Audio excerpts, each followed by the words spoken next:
Hola amigos, ¿cómo están? Bienvenidos a La Voz del 21. Mi nombre es Mayra Calderón y a continuación vamos a analizar todo lo que ha venido sucediendo en la semana. La presentación, por ejemplo, del presidente Pedro Castillo ante las Naciones Unidas.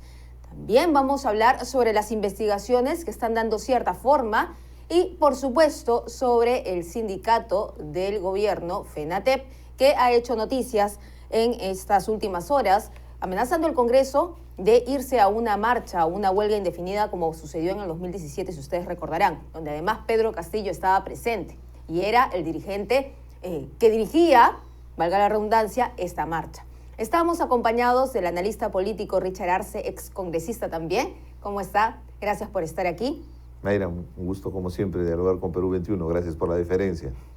Su primera lectura de la presentación del presidente Pedro Castillo, donde él ha mencionado varias cosas que de repente han pasado desapercibidas, pero que pueden ser indicativos de su proceder, ¿no? Del cambio de discurso que ha tenido. Por ejemplo, las Malvinas, el conflicto con las Malvinas y también el asunto de Palestina. Sí, es importante que cada gobierno que asume cada 5 años tenga claro cuál es la línea en la política internacional, porque eso nos permite fortalecer nuestras relaciones con todos los países del mundo. Y para ello es determinante que la Cancillería defina su posición. Y lo que hemos visto más bien es una posición zigzagueante, inclusive que iban de extremos. Hemos tenido a Rodríguez Macay, que tenía un discurso inclusive en contra de todo lo que ha manifestado el presidente en la Asamblea de las Naciones Unidas. Y eso es muy preocupante porque evidentemente le resta credibilidad frente a la comunidad internacional cuando él pregona un discurso que es muy importante resaltarlo. Pienso que en sectores de izquierda, por ejemplo, tiene mucha sensibilidad ese tipo de mensajes, pero cuando no hay coherencia, más bien se ve como un tipo de aprovechamiento político y hasta el extremo de que es una falta de respeto, porque son temas muy sensibles. El conflicto israelí-palestino es muy sensible. Evidentemente hay violaciones a los derechos humanos, que hay que levantar nuestra voz fuerte, pero también como país con una tradición histórica en nuestra diplomacia, donde siempre hemos sido reconocidos a nivel mundial por defender el derecho internacional a la libre determinación de los pueblos, de convocar a la paz mundial, es característico. O sea, recordar a Porras Barnechea, nomás creo que es el mejor ejemplo de lo que significó en su momento, en un momento crítico, porque respaldó a Cuba, respaldó a la Revolución Cubana, ante la decisión inclusive del propio presidente de la época, pero a lo que voy es que esa posición de Perú es muy reconocida. Entonces, cuando va el presidente, que es muy importante que vaya porque le corresponde, si no tiene la coherencia en una línea política desde el inicio de su gobierno, al final hace un papelón internacional. Y no lo toman en serio. Y no lo han tomado en cuenta, porque evidentemente discursos como el de Petro, por ejemplo, que ha sido un boom mundial, porque ha tocado un tema muy sensible sobre el calentamiento global, sobre la hipocresía mundial que existe respecto a la necesidad de proteger nuestra Amazonía. Nosotros también tenemos Amazonía y en superficie mayor que la de Colombia, entonces eran temas que se podían abordar. El acuerdo de Escazú es muy importante y determinante para el futuro del Perú y del mundo, para proteger justamente a los defensores ambientales. Pero ¿qué sucede? Vizcarra suscribió el acuerdo de Escazú, pero se requiere que se refrende a través del Congreso de la República. Y ha habido varios intentos, y lo que se ha obtenido de los sectores conservadores del Congreso es la desaprobación, inclusive una oposición radical. Entonces, que el presidente diga que nosotros hemos refrendado el acuerdo de Escazú no es tan cierto, es una media verdad.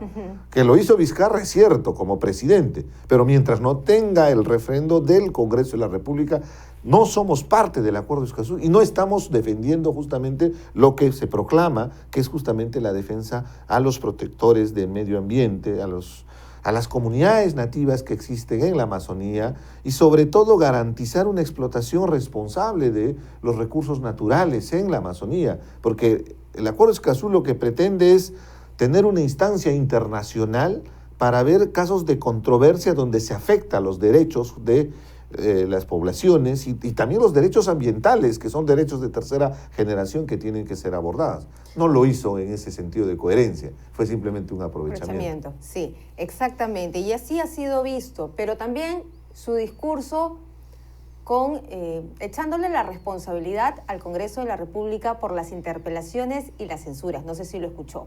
Él mencionó en algún momento de que las censuras y las interpelaciones no dejaban avanzar a su gobierno.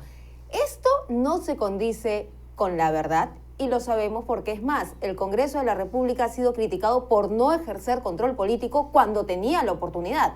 Y tenemos, creo que los datos que nos puedan reafirmar, números más, números menos, son 66 ministros que han tenido hasta la fecha, y de los cuales solo han sido censurados 4 ministros. Entonces, ¿de qué estamos hablando? 66 ministros en un año de gobierno.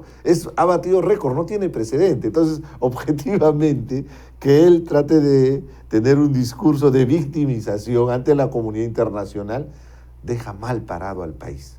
Porque lo que él no ha explicado, por ejemplo, es que él ha estado nombrando como ministros a impresentables, con ministros que inclusive tenían prontuario, que es una descalificación y una vergüenza para nuestro país. Por supuesto, agresores de sus propias familias. O sea, ¿a qué nivel hemos llegado para tener ese tipo de ministros? Y ni qué decir del perfil técnico que se requiere. Entonces, cuando él va a la comunidad internacional, lanza un discurso de victimización, no está hablando en un parque o en una plaza en el Perú, está hablando al mundo. Y para empezar, él personifica a la nación. Debería tener mucho más cuidado en la responsabilidad que él tiene justamente de proyectar la imagen del Perú, ¿no? Y recuerda bien, él habló del tema de una especie de golpe de Estado respecto a la vacancia presidencial. Habría que recordarle que en nuestra Constitución está establecido la figura de la vacancia presidencial bajo cierto mecanismo constitucional. Se requiere 87 votos y eso no es ningún golpe de Estado.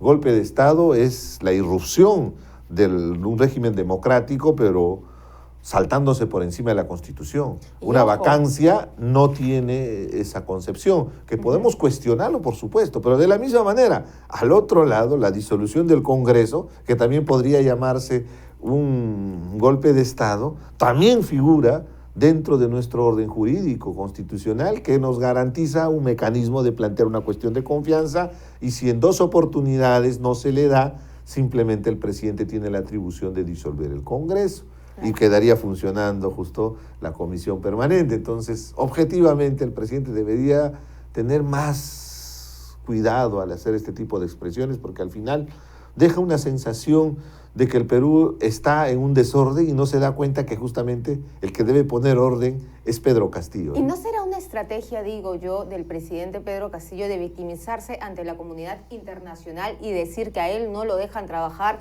tildando al Congreso como si fuera un golpista, para que cuando él ejerza un mecanismo como tal no se le cuestione? Quizás no será una estrategia. Se puede pensar. A ver, yo tengo otra apreciación, porque yo siento que él es consciente de la situación compleja que él va a atravesar con sus investigaciones fiscales y el grado de encubrimiento que está habiendo respecto a la utilización de todo el aparato estatal para evadir a la justicia. Él sabe que ha cometido delitos, seamos objetivos, porque las evidencias son contundentes. Entonces, ¿eso qué significa si uno hace una lectura de lo que va a suceder? Evidentemente es el preludio de probablemente que termine su gobierno y que él termine en la cárcel. Entonces él aprovecha estas tribunas internacionales para ir contando la historia, para después decir, ya ven, yo se los dije que aquí iba a haber golpe de Estado y ahora yo voy a purgar prisión no por los delitos que habría cometido, sino por una especie de persecución política, de una irrupción de nuestro sistema democrático. Entonces, la narrativa es muy importante también para que la comunidad internacional entienda que en el Perú funciona con sus deficiencias, seamos conscientes también respecto a la justicia, pero ha ido funcionando, porque lamentablemente tenemos a todos los presidentes con medidas restrictivas de libertad involucrados en serios casos de corrupción. Todos los que están vivos están o en la cárcel o con un proceso, con un requerimiento del Poder Judicial para que respondan por delitos de corrupción. Y en este caso Pedro Castillo no está exento, justamente teniendo 6 investigaciones fiscales. Y más aún si viene acompañado, cobijado de un partido que ya tenía vistos de corrupción. donde tiene 2 investigaciones a cuestas, los tiranos del centro, los dinámicos del centro, y el secretario general de ese partido, Perú Libre, Vladimir Cerrón, ha sido sentenciado por corrupción. Entonces, cobra mayor atención el presidente Pedro Castillo por quienes estaba siendo acompañados, porque además, hay que decirlo, el personaje, Vladimir Cerrón, también tenía gentes vinculadas, también lo tiene Pedro Castillo, al CONARE, al Movadef. Lo hemos visto y lo hemos denunciado aquí en Perú 21. Pero básicamente yo le quiero hablar de las investigaciones. Heiner Alvarado ha sido el ministro de Vivienda, ha sido ministro de Transportes y Comunicaciones, recientemente censurado, y lo que hemos revelado nosotros es que trabajaba para una empresa que ganó un millonario contrato en el Ministerio de Vivienda. O sea, se favoreció de esta situación. ¿Qué es lo que usted cree que pueda venir para él? Porque también se presumía que podría fugar, así como lo hizo Juan Silva, ¿no? Que hasta ahora nada se sabe de él. Mira, en realidad la situación de Heiner Alvarado se ha expuesto a una situación de probablemente pidan una prisión preventiva o ya están solicitando su impedimento de salida del país, pero se va cerrando el círculo de las investigaciones respecto a la responsabilidad penal que pueda tener, porque hay un detalle determinante. Ha sido muy, yo diría el término es torpe en el sentido de que cómo puede ser posible que haya presentado un contrato de trabajo de una empresa constructora que ha sido beneficiada justamente con el decreto de urgencia que está en cuestión. Este famoso decreto de urgencia que ha permitido las obras en Anguía, en este caso ha favorecido a esta empresa. Lo que va a hacer la Fiscalía es simple. El día de mañana esta empresa va a ser investigada para saber cuáles son los nexos que ha tenido, porque evidentemente parece un contrato amañado, un contrato direccionado, que le están devolviendo el favor al ministro Heiner Alvarado. Yo sé que de repente ni siquiera le van a pagar ese sueldo que dicen de superintendente, creo que es el término que para el puesto de trabajo, pero objetivamente lo que tenemos ahí es que hay un decreto de urgencia y ahí se configura la corrupción, porque habría colusión, ese es el delito, donde se otorga una serie de proyectos, se le otorga financiamiento y esta empresa donde ahora va a trabajar ha sido beneficiada. Discúlpame, a confesión de parte, relevo de pruebas, en otras palabras, ¿no? Entonces, la situación Nos creen tontos. Yo diría que hasta para los actos de corrupción son incompetentes, ¿no? Porque hemos visto que los otros corruptos eran más sofisticados, ahora están más al menudeo, ¿no? Por eso dicen, en este gobierno son carteritas, como dice Humala, ¿no? Que son ladrones de gallinas, ¿no? Y se preocupa más de los otros, pero al final robar 10, robar 100 es robo. Corrupción de 10, de 100 es corrupción, y tenemos que confrontarlo. No hay corrupción pequeña, pero corrupción menor, ¿no? ¿Cuánto tiempo más cree que la población pueda soportar esta situación? Porque los precios siguen subiendo, hay escasez de GLP, no hay fertilizantes, hay una especie de desgobierno en nuestro país. Se viene ahorita nomás una marcha de los microempresarios de Gamarra con otras organizaciones, se va a levantar también el SUTEP por esta posición de la FENATEP, el sindicato de Pedro Castillo, porque hay que decirlo así, que ha sido legalizado en su gobierno. ¿Cuánto más se va a poder soportar una situación de desgobierno con casos de corrupción donde el presidente es el principal investigado?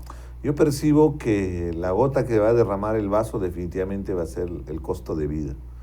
Hay situaciones muy complejas con la disparada de precios de productos de pan llevar, ¿no? Me estoy refiriendo, por ejemplo, productos como la papa, el arroz, el azúcar, productos de consumo masivo que a consecuencia de la incapacidad del gobierno, y es por un tema productivo, porque no han logrado comprar la urea, está asociada a corrupción, no han podido comprar urea porque simplemente hay corruptos en el entorno del Ministerio de Agricultura que en vez de estar haciendo la compra han estado pidiendo comisiones y las empresas italianas, brasileñas han desistido participar en esa licitación, ¿no? Entonces, en concreto, ya han perjudicado el calendario agrícola, la capacidad de producción tradicional que tenemos que satisface la seguridad alimentaria del país, esté en riesgo, ¿no? Porque no va a haber la misma producción. Y ya estamos y también viendo con la lo ha dicho Velarde. Ha dicho, tenemos supuesto. un crecimiento pobre, ha dicho. No, pero no solamente, ya, eso es otro tema. En tema económico es mucho más complejo, porque recuerda bien que han programado como presupuesto general de la República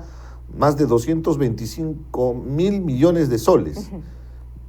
Normalmente era un promedio de 185.000, 190.000 millones de soles. O sea, hay un incremento sustancial. El asunto está muy bien, como en la familia, ¿no? Todos queremos tener más ingresos. Claro. El asunto es de dónde viene esa plata. Esa plata viene de la recaudación fiscal. Si hay una contracción, sobre todo porque no han estado abordando con responsabilidad los conflictos sociales, el principal contribuyente, nos guste o no, es la actividad minera. Entonces tenemos que garantizar que generen sus ingresos y con ello nos permita tener tributación y poder sustentar ese presupuesto de la República. No va a haber esta plata. La inversión en este año 2022, la inversión privada en este sector productivo es prácticamente cero. Entonces, el próximo año es complejo. Lo más probable es que van a tener que recurrir a crédito. Todavía tenemos muy buena calificación, no por Castillo, porque se ha venido manejando los indicadores macroeconómicos responsablemente durante los últimos años, los últimos 20 años. El propio Boric ha reconocido, yo soy crítico del modelo económico, pero él reconoce que valoremos lo que se ha hecho bien y continuemos en mejorarlo, ¿no? O sea, tampoco vamos a satanizar y todo creer que es malo. ¿Y a qué voy con todo esto? A la responsabilidad fiscal pues, en el manejo de los presupuestos. Si no va a haber plata, encima está ofreciendo bonos. El propio Velarde, como tú dices, ya ha estado cuestionando, porque recuerda bien que el ministro de Economía, a principio de agosto, antes de que asuma el Ministerio de Economía, hablaba de un crecimiento que se había reducido al 2.2% del PBI. En el marco macroeconómico multianual han bajado hasta 3.3%, porque tampoco podían engañar, pero fíjate, ¿cómo es posible si dice 2.2%? 2 semanas antes y 2 semanas después, cuando presentan al Congreso el marco macroeconómico multianual, dicen 3.3.